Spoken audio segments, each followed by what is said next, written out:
updates for the status of the West Barnstable shooting range, and legislation filed to up the speed limits on certain state highways. Details on these stories, plus results of yesterday's primary election, on this episode of Barnstable Today. It's Wednesday, September 18th, 2013. I'm Sarah Colvin.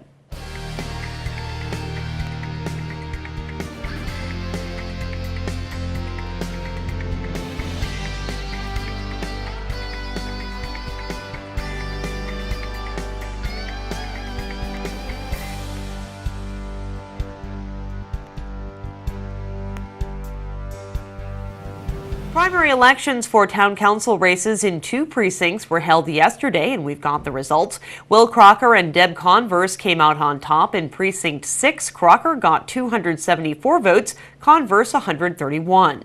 And in Precinct 12, John Norman with 41 votes and Donald Lind with 31 votes were selected.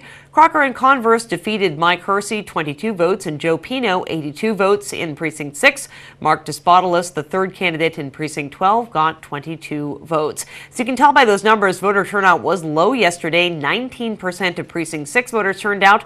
Only 3% of Precinct 12 voters came to the polls. The winners of yesterday's election will be on the ballot in November.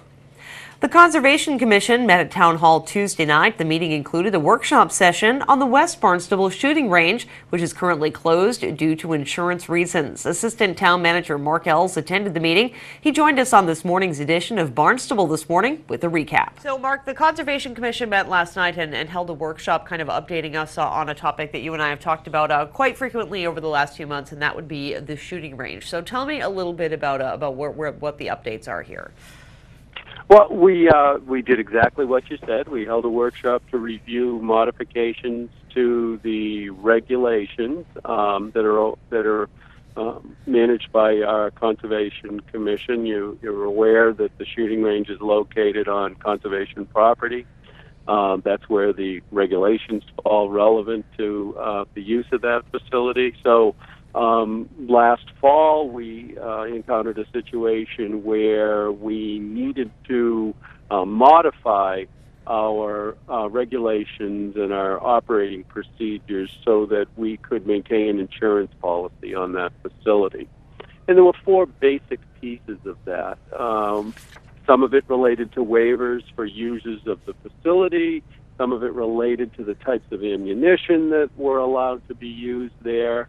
Some related to the presence of a range safety officer to control the use of the facility, and another portion related to trails that immediately abut the shooting range, making sure that those were maintained in a safe manner, and if they needed to be modified slightly, that be done. Now, last night's discussion really focused on that third item, as well as other safety measures that we believe were representative in other modern, safe operating procedures that you see at shooting ranges. And then we also got into discussions about the types of weapons used out there at the shooting range by civilians, the public, and the age at which individuals can utilize that facility, with the primary focus on minors, and when minors would and would not be allowed into the facility. So we had a dialogue on that with the Conservation Commission. I thought it was a very good dialogue.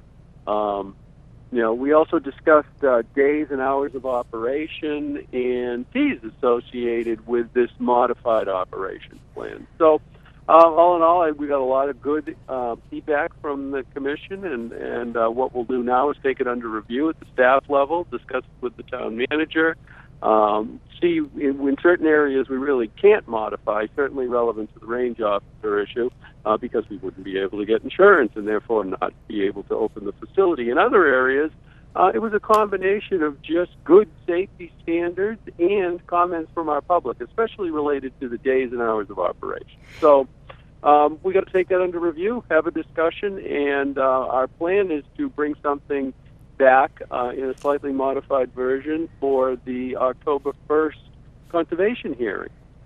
Indeed. So obviously you would need to hire someone for that position of range safety officer. Did the discussion, has it gotten to the point of deciding how often this person would work, if you need to hire more than one person, if they'd be weekend, that sort of thing? Have we gotten to that point yet, or is that something that's going to happen after October? No, and in fact, through this fiscal year, the intent is not to add additional positions.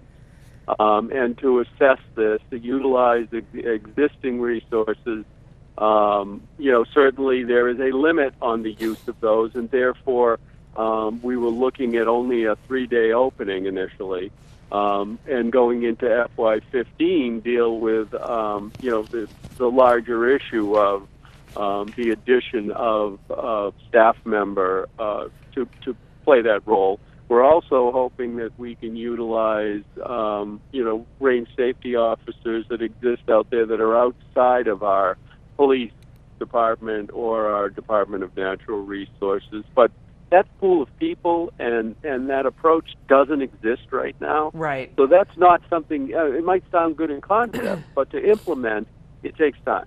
And Indeed. So we would like to see the facility open up this fall. The hunting season's coming up. There are other recreational users of the facility, meaning those who just, like to shoot their firearm, and we want to see them do it in a safe manner. So we want to, we're hoping the facility will open, and we thought that what was proposed was a reasonable way to proceed with that. Absolutely. Now, are we in any sort of a public comment period on this, or is that over, or is that going to come up again after Well, we it'll meet come in up October? at the October 1st hearing will be the opportunity to comment on the modification to the reg. And the two have already occurred, I believe, one in February and one in March, one relevant to the waivers and the liability issue, where users of the facility need to sign forms taking responsibility for their actions while in the range.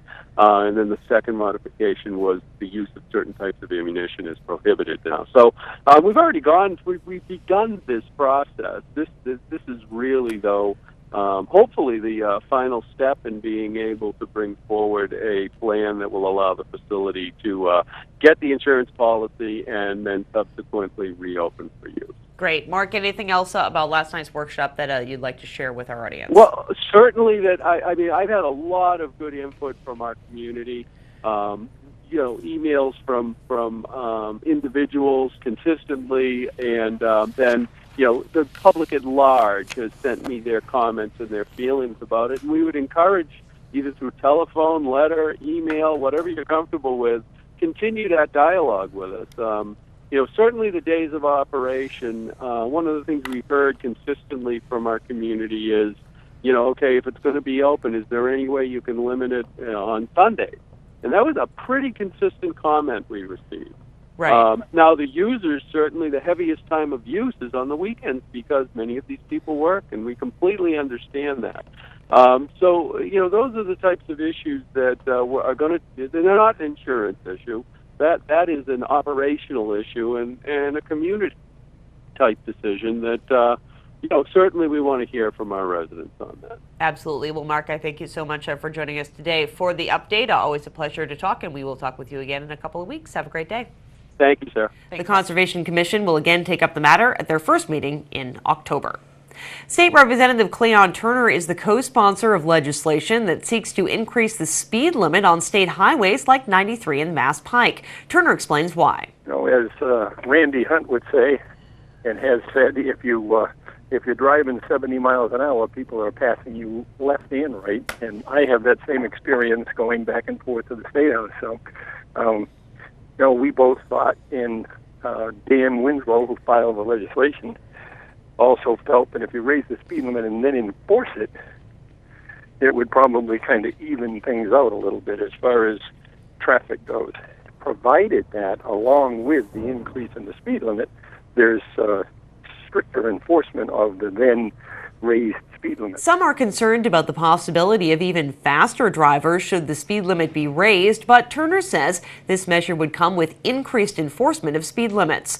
On the slowdown side, Turner along with Vineyard Rep Tim Madden have co-sponsored legislation that would allow municipalities to reduce the speed limit in historic districts and village centers. Many of the roads that travel through those areas are state-controlled roadways. With Barnstable Today, I'm Sarah Colvin.